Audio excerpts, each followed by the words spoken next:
जो नाम जप करता है, भगवद आश्रित है, भगवत मार्ग का पथिक, सबसे पहले उसमें एक क्षमता जागृत होती है, सामर्थ्य। क्या? द्वंद्व रहित। सेवक जी महाराज सेवक वाणी में, शत्रु मित्र सम जानी, मानि मान अपमान सम, दुख सुख लाभ नहानी, यह जो कृपा हरिवंश की। जिसके मुख में नाम चलता है और चित्त चरणारविंद के चिंतन में रहता है, मुख बरनत हरिवंश, चित्त नाम हरिवंश रति, मन सुमिरन हरिवंश। तो ये क्षमता आ जाएगी। क्या?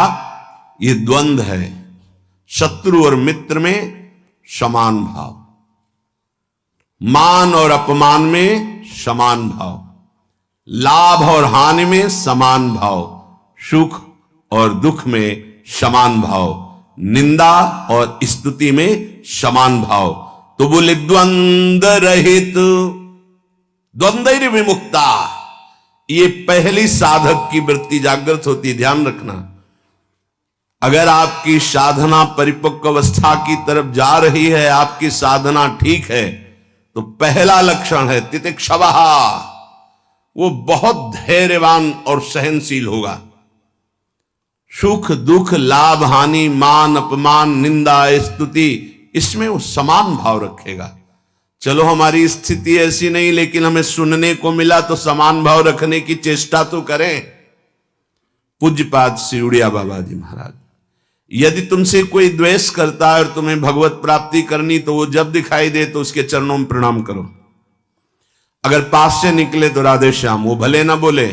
अगर तुम ऐसा किए तो उसके बैठे हृदय में जो श्री भगवान हैं वो मिल जाएंगे तुम्हारे को। अगर तुम्हारी दृष्टि दोषयुक्त हुई तो कर लो भजन। जब तक वो नहीं मिटाओगे तब तक भगवत प्राप्ति नहीं होगी। हरिवंश नाम लीन जे अजात शत्रु ते सदा, ये शुद्ध परमार्थ अध्यात्म की चर्चा है। यहां व्यवहार को भी अध्यात्म बनाया जाता है।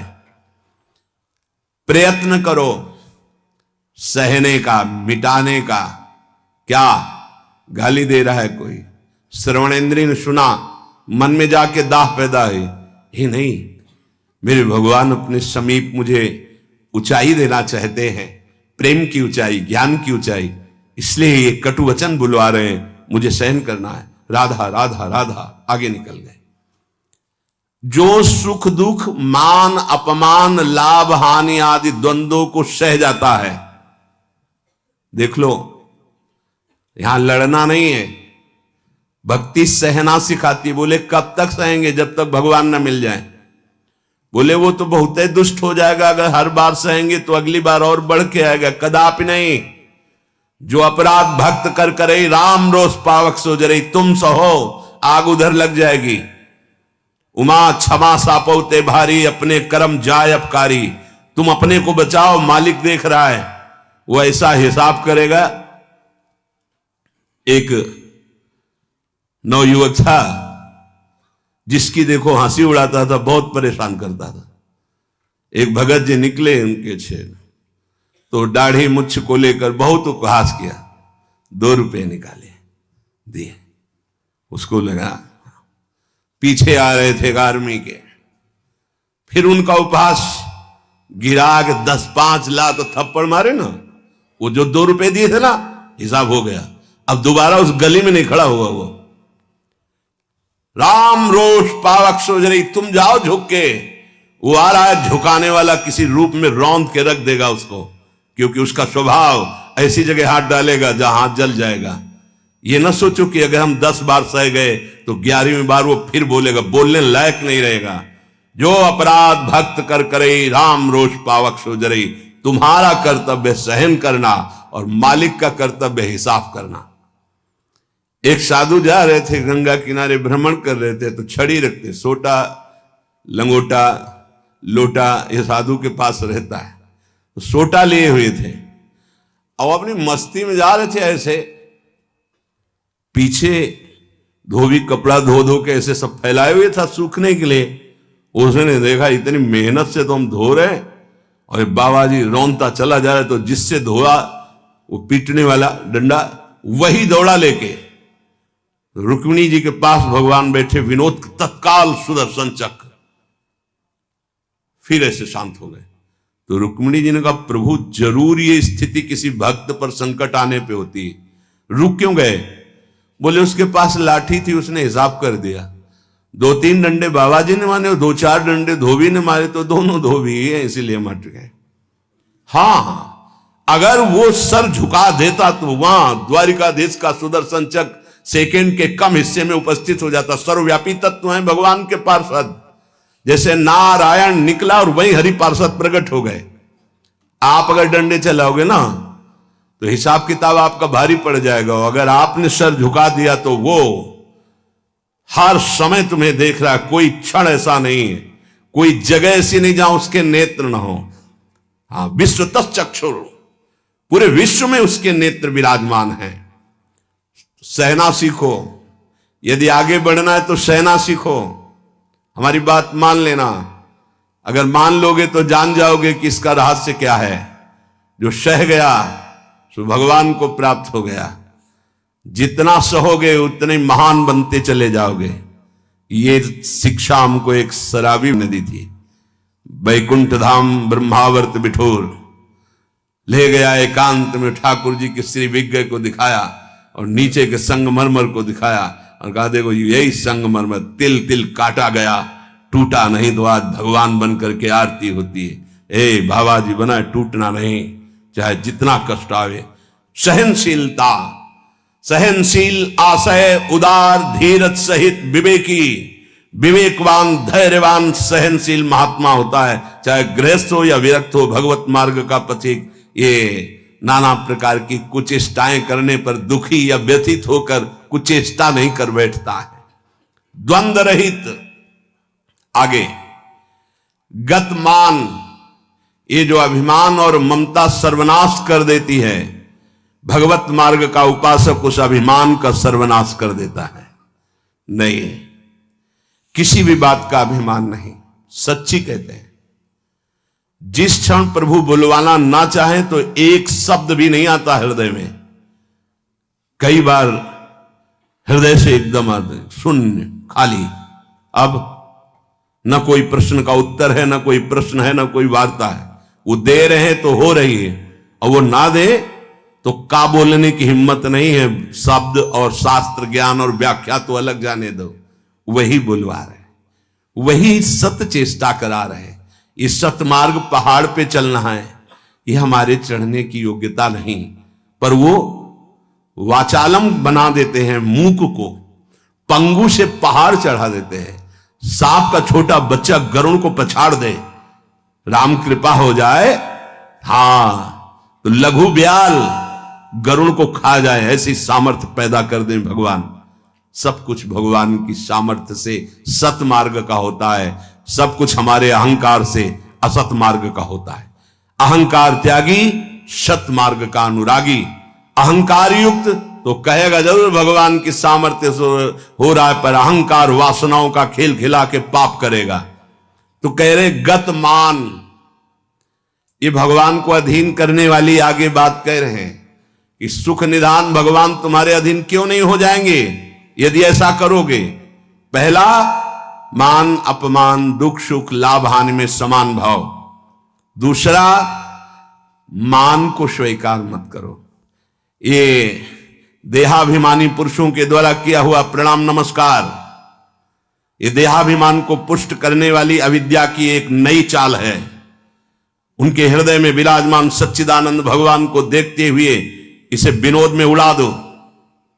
विनोद में, मैं जान रहा हूं प्रभु अब नहीं फंसेंगे, गुरु कृपा हो गई, आपका ये प्रणाम नमस्कार फांस नहीं सकता, नाथ आप तो हमारे स्वामी हो, अब नहीं।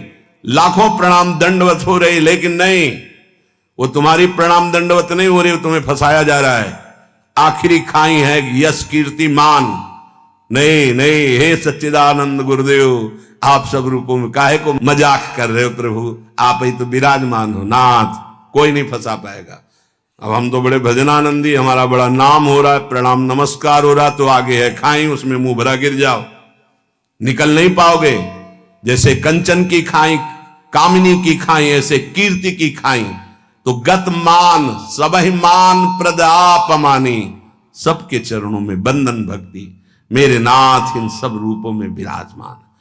वो प्रणाम कर रहे हैं, नमस्कार कर रहे हैं, वो जय बोल रहे हैं, ये उनकी महानता है। वो अपने हृदय की स्थिति के अनुसार बर्ताव कर, हम तो अधम जीव हैं, प्रभु की कृपा से चल रहे। मेरे प्रभु सब रूपों में है, कहीं मान नहीं छुएगा, अगर मान छू गया तो विष चढ़ गया। सम्मानम कल्याति घोर गरलम, ये मान रूपी जहर केवल गुरु कृपा से ही दूर होता है।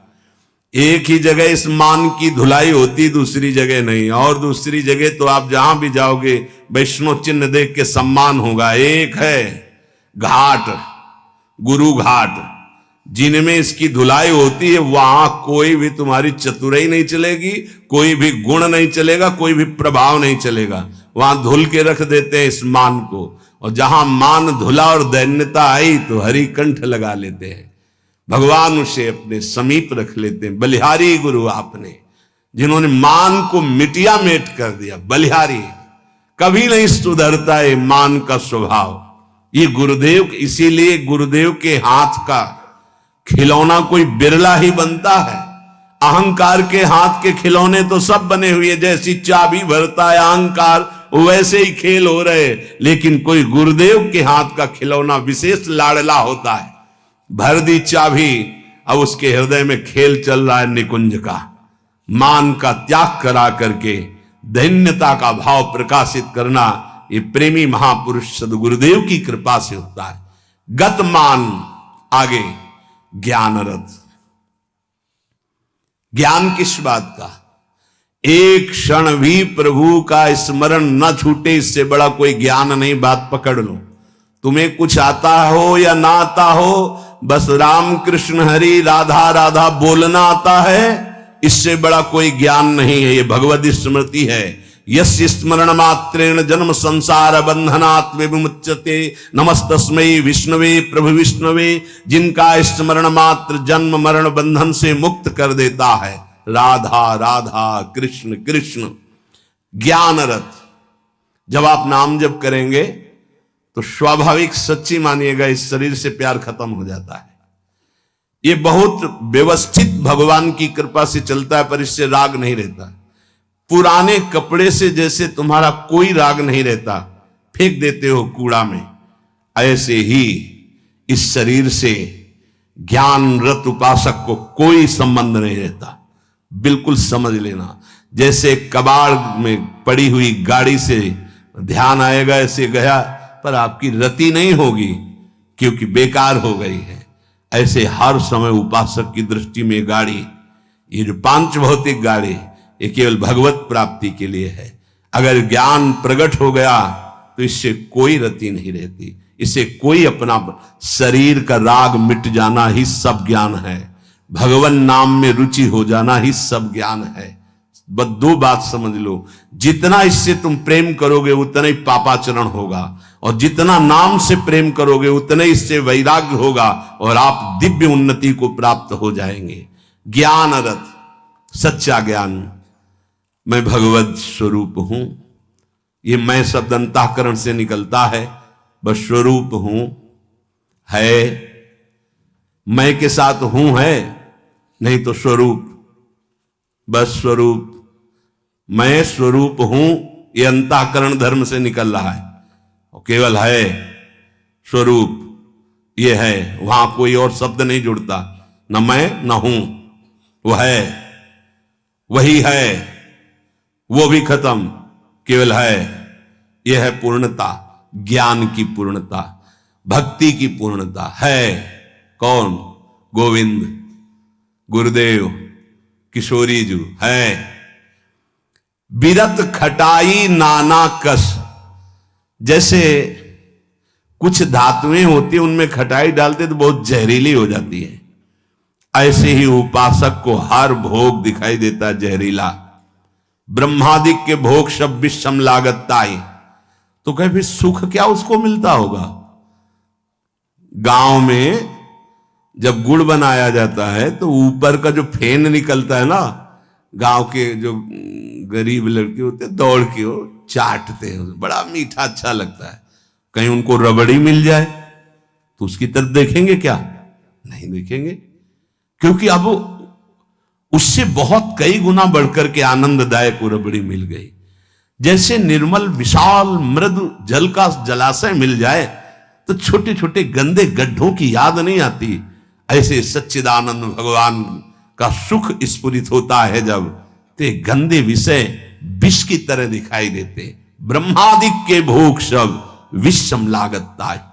तो बोले उस उपासक के हृदय में इतना वैराग्य हो जाता है जैसे वमन, खाने का मन नहीं होगा, विष्ठावत मलवत त्याग, मल त्याग के बाद कोई अहंकार नहीं होता, अर्थात वो त्यागी भी है और अहंकार का त्यागी है। जैसे इसमें कहा बीरत खटाई नाना कस, जैसे काश आदि जो पात्र हैं इनमें खटाई पड़ जाए तो बहुत जहरीली हो जाती है। बोले ऐसे ही ये सारे विषय उसे जहरवत दिखाई देते हैं। इसीलिए जो विषय प्रिय लग रहे हैं उनसे पिंड छुटाना हो तो भगवान को अर्पित करके भोग लगा के पाओ। गंदे विषय भगवान को भोग लगाए नहीं जाते।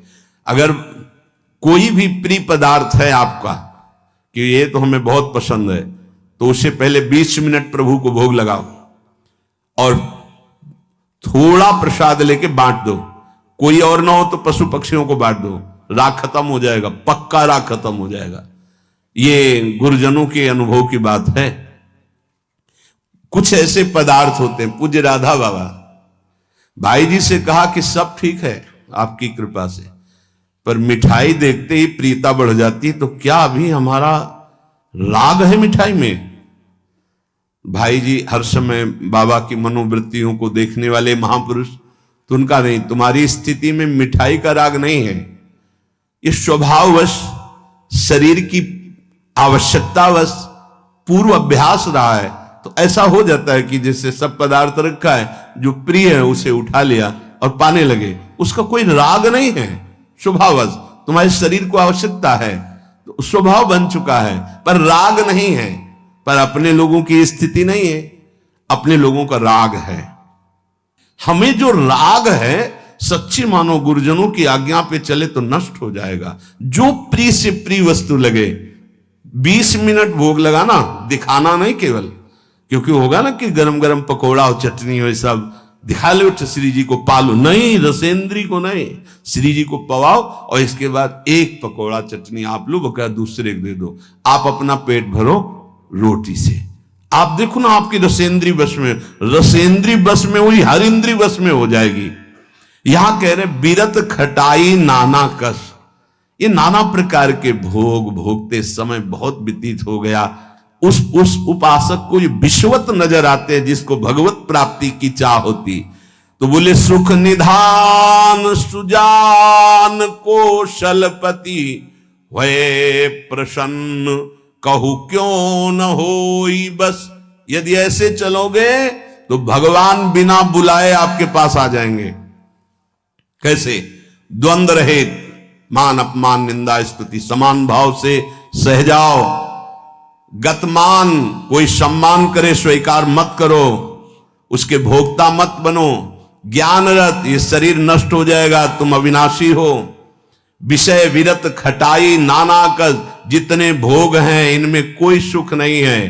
और फिर जैसे देह गे से प्यार करते ऐसे प्रभु से प्यार करने लगे। तो कह रहे प्रभु अपने आप आपके अधीन हो जाएंगे। सर्वभूत हित निर्व्यलीक चित भगति प्रेम दृढ़ नेम एक रस। तुलसीदास यह होई तबहि जब द्रवे ईस जेहि हतो शीस दस। भगवान जिसको अपना बनाना चाहते हैं तो उसके हृदय में एक बात प्रकट होने लगती है, कैसे सबको सुख पहुंचाऊं। सर्वभूत हित, ये बात, ये लक्षण है भक्त का। हमारे अंदर भक्ति आई, इसका लक्षण किसी को भी दुखी देख के मन कैसे इसको सुख पहुंचाऊं, भले हम कुछ नहीं कर पा रहे, लेकिन सर्वभूत हिते रताहा हमारे हृदय में आ गया, कैसे इसको सुख पहुंचाऊं। गोस्वामी जी ने संत हृदय की महिमा का वर्णन करना प्रारंभ किया तो लगा जैसे मक्खन कोमल होता है, ऐसे संतों का हृदय कोमल होता है। तो लिखा, संत हृदय नवनीत समाना, पर विचार किया है तो दोष हो गया। मक्खन तभी पिघलता है जब उसमें स्वयं ताप लगे, फिर तो संत की हृदय की बात गलत हो गई। अगर स्वयं के दुख में हृदय द्रवित होता है तो सबका होता है। ये मक्खन का उदाहरण तो ठीक नहीं बैठा।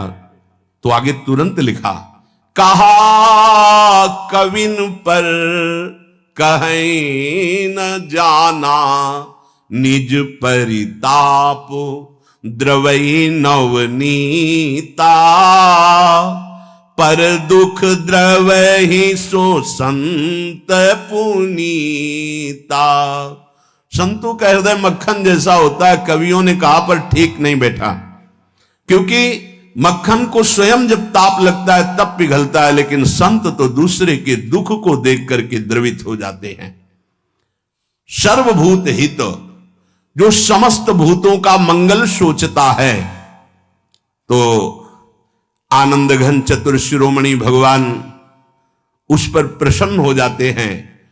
उसके हृदय में निर्विकारता प्रकाशित हो जाती है, उसका चित्त एक रस सच्चिदानंद सुख में निमग्न हो जाता है। तुलसीदास जी कहते हैं, ये सौभाग्य उसी को मिलता है 10 शीश का हनन करने वाले भगवान जिस समय जिस जीव पर कृपाल होते हैं तो सत्संग मिलता है, और सत्संग से ये सब प्राप्त हो जाता है। अगर हमें नाम ऐसा प्रिय लगने लगे तो सब लक्षण आ जाएंगे। भगवान से भी बढ़कर के भगवान का नाम, ये शाम के कल बहुत इसका चिंतन होता रहा, बार बार हृदय आह्लादित होता था कि गजब की निष्ठा, नाम की गजब की निष्ठा। ध्यान पूर्वक सुनिए, हर शिकायत खत्म हो जाएगी। प्रिय राम नाम ते जाही न रामो, बड़ा सुख मिलता है। जैसे शब्द है ना, उनमें डुबकी लगाओ, एकदम निहाल कर देते। प्रिय राम नाम ते जाही न रामो, ताको भलो कठिन कलिकाल हूं, आदि मध्य परिणामो, प्रिय राम नाम ते जाही न रामो। ये बैठा लीजिए, ये जीवन की सार बात। पद तो गोस्वामी जी का कई बारे, लेकिन इससे पहले महामहिम पूज्य श्री भाई जी हनुमान प्रसाद पोद्दार जी के द्वारा ये बात मिली थी। जीवन में पहली बार ये बात पूज्य भाई जी के द्वारा मिली थी कि अगर तुम्हारे सामने भगवान आ जाए, उनके दर्शन कर रहे हो, नाम छूट गया, तो हमें नहीं चाहिए ऐसे भगवान जिससे हमारा भगवान का नाम छूट जाए। ये भाई जी की बात। फिर पद मिला बहुत काल के बाद, ये कल पुनः इसका कृपा करके गोस्वामी जी ने दर्शन कराया और चिंतन कराया। बेपरवाह, अद्भुत मस्ती है इस बात में। जिसे भगवान नाम इतना प्यारा लग गया है कि यदि स्वयं भगवान कहें कि अब मैं तुम्हें मिल गया, मेरे लिए तो भजन कर रहे थे, अब आज से नाम जपना छोड़ दो, तो वो स्वीकार नहीं करेगा। उपासक कहेगा नाम नहीं छोड़ सकता, महाराज आप आओ या ना आओ, आप जाओ या रहो, आपकी मर्जी की बात। नाम से प्रिय बढ़कर आप नहीं हो हमें। ये बात बहुत बड़ी बात। जब भगवान की बात आ गई तो भोगों की बात क्या रह जाएगी भाई। ये पद प्रतिष्ठा रुपया पैसा, अभी नाम का स्वाद ही नहीं चखा। ये ताको भलो कठिन कलिकालो आदि मध्य परिणामों। आज कल परसों हर समय परमानंद बना रहेगा। एक कलयुग कुछ नहीं बिगाड़ सकता। यदि जिह्वा में ऐसा प्यार उदय हो गया कि मुझे नहीं चाहिए और कुछ, जो हमें नाम छोड़वा दे वो कुछ संसार की पद प्रतिष्ठा तो जाने दो, हमें भगवान से भी नहीं मिलना। यदि वो आ जाए और नाम छूट जाए तो मुझे उनका आना नहीं। प्रिय राम नाम ते जाही न रामो। ये बहुत बड़ी बात है, ये जनसाधारण नहीं समझ सकते। बहुत बड़ी बात। कैसे छूटेगा फिर नाम? सोचो कैसे छूटेगा। आग लग जाएगी कि ओहो, जिस नाम के बराबर नामी से मिलन की भी बात नहीं कही गई, उस नाम को हम चंद विषयों में, तुच्छ विषयों में, तुच्छ व्यक्तियों के मायाजनित संभाषण में छोड़ देते हैं। हमारी कहां की निष्ठा? गोस्वामी जी कह रहे हैं, प्रिय राम नाम ते जाहि न रामो। बार बार इसलिए करें, बैठा लो। सकुचत समुझी नाम महिमा, मद लोभ मोह को कामो। राम नाम जप निरत सुजन पर, करत छाह घोर घामो। प्रिय राम नाम ते जाही न रामो। बस यही लगता है, यही परम विश्राम है। इससे बड़ी कोई बात नहीं हो सकती। राम जी मिल जाए और वो कहें कि हमारा नाम छोड़ दो, अब हमें स्वीकार करो, हम तो मिल गए ना, तो वो उपासक भगवान से कह देगा आप चले जाइए। जिस नाम के बल से आप हमारे पास आए उस नाम को मैं नहीं छोड़ सकता। आप कभी मत दर्शन देना, कभी मत आना, आप हमें हर दुख देना, पर मैं नाम नहीं छोड़ सकता। ये बात पकड़नी, ये बात पकड़नी। पकड़ लो, सब कुछ तुम्हारे अधीन हो जाएगा। मुझे आपसे मिलने की आवश्यकता नहीं है यदि नाम छूट जाए तो। यही भाई जी लिखा था प्रियालाल के लिए, राधा कृष्ण के लिए। सबसे पहले भाई जी की बात तो थोड़ी देर तो विचार चलता रहा इस विषय का कि नाम साधन है और साध्य है प्रभु। जब प्रभु को हम देख रहे हैं तो नाम भूल गए तो कौन सी बड़ी बात है, क्योंकि नाम का फल तो प्रभु ही थे ना। उस समय समझ में नहीं आया, बाद में समझ में आया उन्हीं महापुरुषों की कृपा से, जो आज गोस्वामी जी कह रहे हैं कि यदि कोई कहे कि तुम्हें राम मिल जाएंगे, या राम जी ही कहे कि मैं मिल जाऊंगा, मेरा नाम छोड़ दो, तो उपासक का हृदय कहेगा नाम जापक का कि यदि आपके मिलने से नाम छूट जाता है तो आप कभी हमसे मत मिलिए। मुझे आवश्यकता नहीं आपसे मिलने की। यदि मेरा गुरु प्रदत्त नाम छूट जाए तो आपके मिलने की आवश्यकता नहीं। उसका नाम ऐसे चलता है हृदय में, श्वास में, जिह्वा में, रोम रोम में। ऐसा अपार प्रेम उसके हृदय में प्रकट होता है, ऐसी मतवाली मस्ती होती है कि भगवान उसे कभी छोड़ ही नहीं सकते। इस कराल कलिकाल में आदि प्रारंभ, मध्य और अंत, कभी किसी का कल्याण हुआ है या हो रहा है या होगा तो ऐसे नाम प्रेमी का होगा। ये आदि मध्य परिणामों। अगर नाम जब चल रहा है तो जो पीछे महापुरुष हुए हैं, जो अब हैं, जो आगे होंगे, वो नाम के प्रभाव से ही हैं। नाम की महिमा इतनी अपार है, ध्यान दीजिए। अभिमान, लोभ, अज्ञान, क्रोध, काम, ये उसके हृदय में ही नहीं रह जाते जिसके निरंतर नाम चलने लगता है।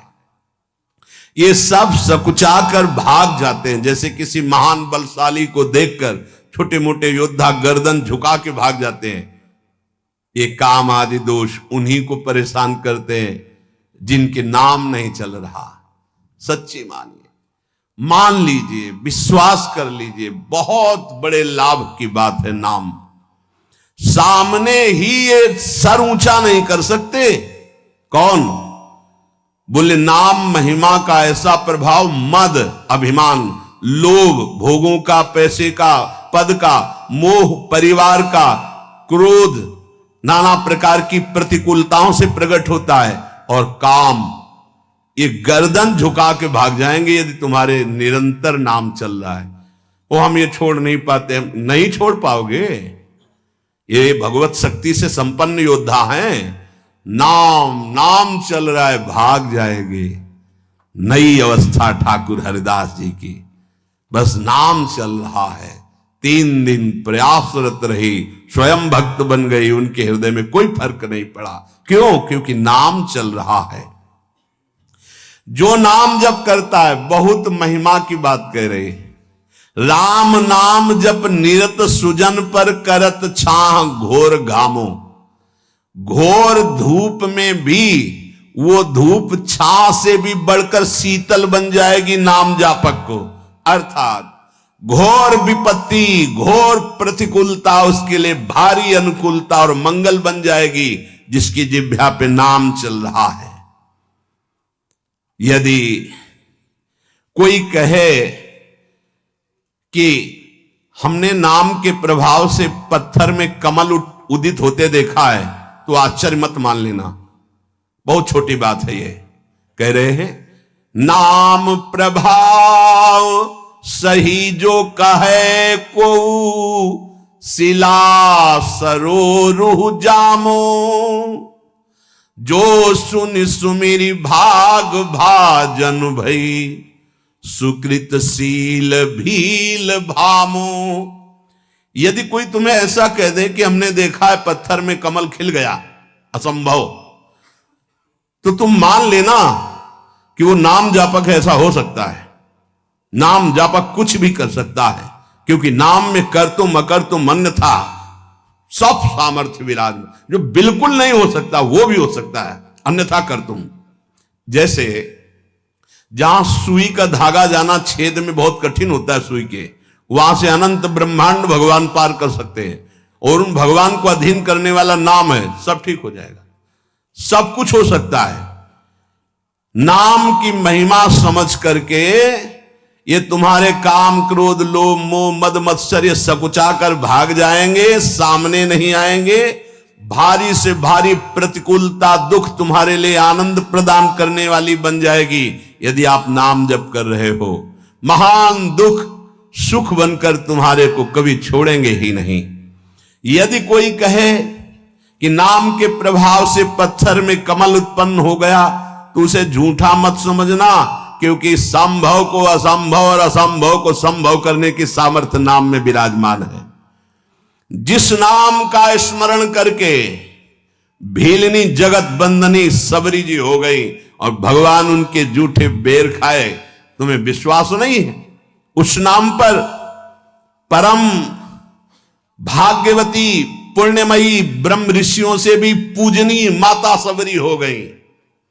और ऐसे जो सीधा राम राम नहीं बोल पा रहे थे, मरा मरा मरा मा, वो भगवान के अवतार के पहले भगवान की लीला लिखने की योग्यता प्राप्त कर ली। जो अपने भाव से भगवान नारायण नहीं पुकार रहा था, अपने पुत्र को पुकार रहा था, उसे परम पद प्राप्त हो गया। इसलिए उल्टा कुभाव से, किसी संबंध से, कैसे भी जिसने भगवान के नाम का उच्चारण किया उसका मंगल ही मंगल है।